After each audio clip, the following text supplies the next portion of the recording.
Camilla Whitehill is the creator and writer of the dark comedy Big Mood. I'm Matt Noble of Gold Derby. I want to start off by asking you, Camilla, what would you say this show is about?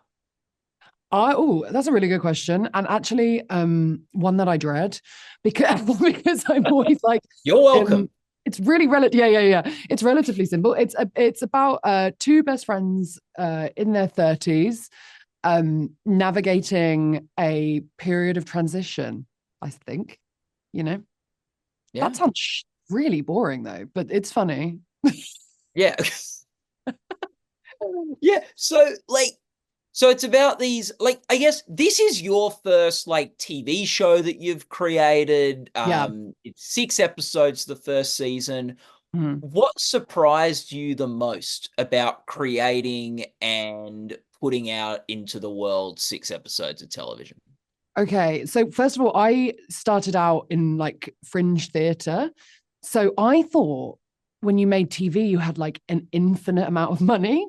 I thought it would be like, I can do whatever I want. And then people would be like, oh, the budget. And I was like, the what? Like, I was like, there's a what? There's a hmm?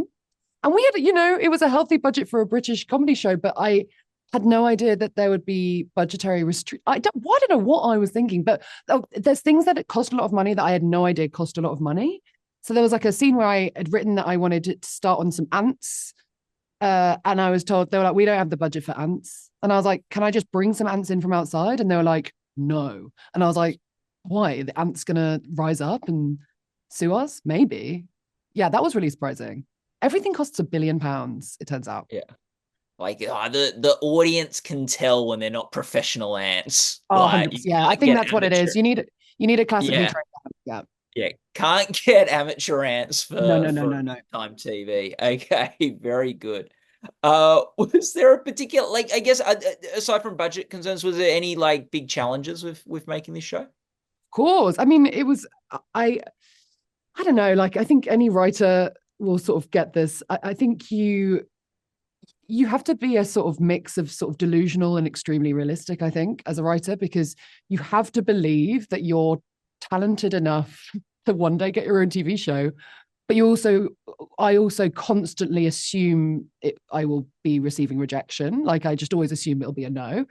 So after the show got greenlit, I was then faced with writing the show. And I think I had a month where like the imposter syndrome really took over. And I was like, I'm not good enough to write a TV show. And then I had to seriously talk to myself and be like, shut up. This is like the biggest opportunity that you'll ever get. And you have to grab it with both hands and do it, whether you think you can or not. And then from then on, I was just more delusional than realistic, I think, about it. So yeah, and also I write the show on my own. I mean, I have incredible script editors and producers but it is a lot of time on your own. And I also, the show, the show is very important to me, and I was involved in every single facet of it. And so if it's bad, it is completely my fault. Did you if it's good though, you get If it's good, I'm not you even get going to more. allow them to say, yeah. If it's good, I'm Yeah. like, don't say it's the acting. How dare you? Um, did you, with all that time, with yourself putting this together, did you learn anything about yourself? Yeah, I suppose like boring writery things. Like I've been writing for about 12 years, and I used to write theatre, not massively successfully. And then I have been sort of writing for TV and doing bits and bobs for a while. But I really managed to figure out the right writing schedule for me, which is nerdy, but just like knowing the hours in which my brain is at its best, knowing that like if I do this and I do it till then and I do it like this, then that's the best way for my brain to work. I also learned that I can get up early if I have to, because they film TV shows so early. Did Oh you my know God. that? No, So I didn't know that. it starts It's so early. like a bakery. Yes. I knew if you're in baker, that's why I've never gone into baking because I knew it was Ooh, early. it's a similar vibe. Okay. Okay. What what about with the so what is your peak hour for working? What's the hour you work best or write best? It's sort of from noon till 5. Okay. which I am not a morning person. I mean, you shoot Yeah. the show early, but I know that my brain is a bit scrambled until about Yeah. noon. And then that afternoon is like the sweet spot. And then if I go too long, Yeah. because I'm a very fast writer, if I go too long, I'll have to delete like 3 pages the next day because they won't be very good. Yeah. I've like run out of So stuff. yeah, so Nicola Coughlan plays Maggie in the show, who I believe is a good friend of yours, best Yes. friend. She's Yeah. somewhere, she's Yeah. high out there. Did you Yeah. write this for her with her in mind? Yes, absolutely. Yeah, we've been friends for nearly 16 years. Um, I mean, when I say it's written for her, sometimes it gets slightly lost in translation. So it Yeah, yeah, sounds yeah. What does that mean? as in like it is not Maggie, and no character in the show is based on Nicola at all or our friendship. We have a I was going very to ask, what about your friendship inspired this show? nothing. It's not Nothing. about us at all. But I wrote the part for her because I know how. I mean, if you get to write a TV show for your best friend, you should. It's really fun. And I knew how good an actor she is and how funny she is, how much stuff she could do that maybe other people didn't know about her as an actor because they've only seen her do Derry Girls and Bridgerton before. And the joy of writing it, knowing she would do it, it's actually also extremely calming because you're like, I know that she's going to kill it. And it just sort of soothes you when you're writing. So, like, counterbalance the big friendship in the show in some ways is that, like, there's a lot of trust there. You could write stuff and be able to trust it, where the show is a lot about the lack of trust between the friends and the conflict It's a more between. complicated relationship Yeah, for sure. Yeah. yeah. And I think it's like a good point you make because, like, of course, like, if you're good friends with an actor, they can play. It doesn't need to be a character like them to play No, because they're good at certainly not acting. for someone like Nicola. She's Yeah. an incredibly versatile actor. Yeah. What was the sort of most exciting thing you got her to do this season Oh, on? um, she has to hold a rat, and Yeah. she does not like rats. And it was so funny to me that I could get her to do that. And I would text her all the time, like rat, rat, rat. And I was just like so excited for the day the rat was coming. She did, I mean, she's a professional, like she did it. But and it's not so much bullying, although I suppose it's like a sort of light form of bullying. But it was very amusing to me that she had to hold the rat, whose name was Ronan, and he was wonderful. Yeah. So, like, the show also, particularly with Maggie's character, deals with mental health. How did you sort of like, mental health is something which, for every person experiencing it, they have a unique experience, but there's obviously shared experience too. How did you sort of handle how to approach Maggie's mental health in the show? Maggie's mental illness is uh, a part of her as much as like as much as anything else about her personality is. It was really important to me, and I think sort of generally like the approach to it wasn't I'm going to write a show about bipolar disorder. I'm certainly not trying to represent everyone with bipolar disorder. I'm certainly not trying to say that is a universal experience of bipolar disorder, but that character, that's her experience of bipolar disorder, and it is a part of her, and there's a lot of other things about her, and that's just one of them. It's sort of the approach. Yeah. And I guess like also the show, you've got these like really raw moments dealing with things like bipolar disorder. You've also got these massive, like silly, absurd scenes of rats breaking loose or people in costumes strangling bunnies and like all this sort of stuff.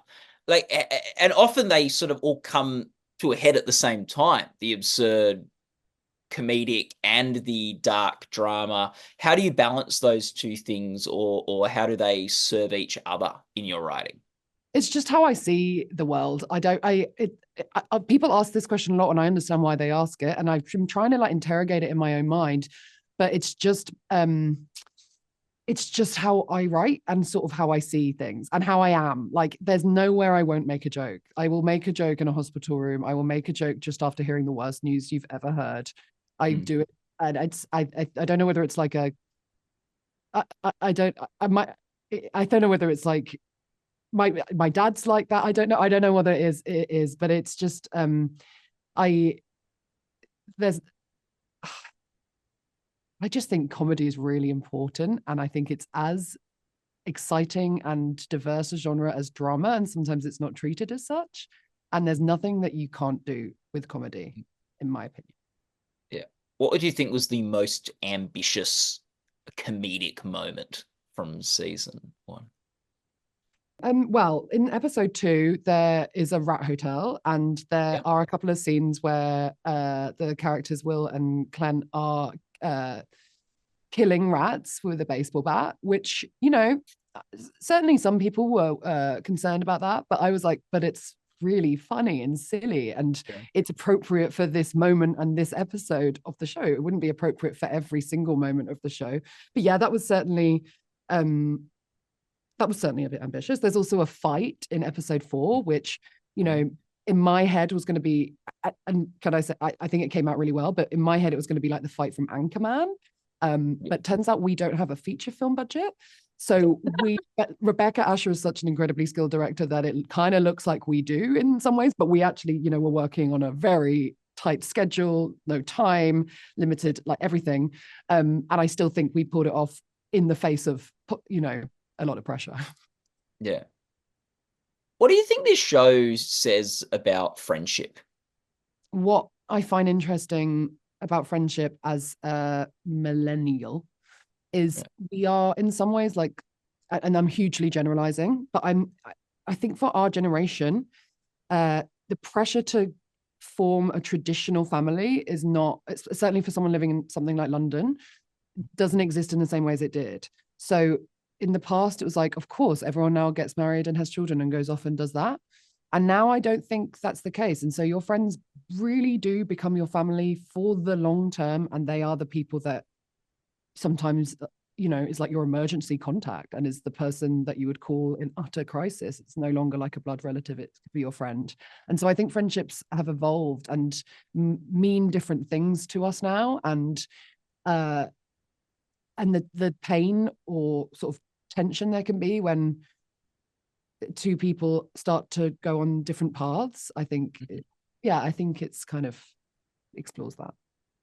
Yeah, like what do you think like because this particular friendship on the show of Maggie and Edie, is that a good friendship? Is that because conflict's so much at the heart of it, and how does sort of conflict sort of either serve or work against that friendship? Yeah, I love a gray area. I'm not a big good or Yeah. bad person Yeah. at all. I think that I actually something about sort of I think maybe social media or something is that we're kind of societally becoming very like black and white. I like the gray areas, and I like to write complicated characters that don't always do the right thing or the wrong thing. And um, you know, I don't love a show where everyone's just really happy and having a good time together all the time. Like sometimes those are made now, and that's just not for me. It's not my thing. I like there to be a little bit of friction, and it's also just what the show is about. It's about a time of transition, so within transition there will be conflict. Like naturally, there always is. Yeah. What is there a particular scene or moment that sort of either like from writing it to seeing it, the final version of it, sort of, I don't know, surprise is the right word, but like went in a place that you weren't expecting when you were in the, writing it down? I think I might be a bit too much of a control freak for that to Yeah. have occurred. Is there a I scene you're particularly proud of then? okay.